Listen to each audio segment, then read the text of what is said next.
I think a lot of people are correctly assessing that it's Taylor Swift's messages that they don't want to provide insight into. But I'm going to go with it's also Ryan Reynolds. I think Ryan Reynolds has a few secrets in the closet too that they don't want people to be taking a look at, and it's going to destroy these people. That's why they wanted this attorney's eyes only privilege.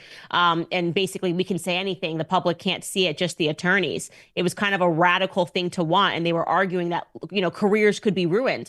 Well, what could be ruined? You might be a little embarrassed, but to ruin a career, there has to be some level of fraud in terms of how you're presenting yourself to the public and who you are in private. And so that kind of a desperate sort of a pleading, which was to do something that was abnormal and file for this attorney eyes only, which they didn't give them. He kind of half waited and said, like, yeah, according to like medical records, which is self-explanatory. But that lets me know that they're scared and they're not going to admit that until they lose the dismissals. And then I think they're going to want to settle.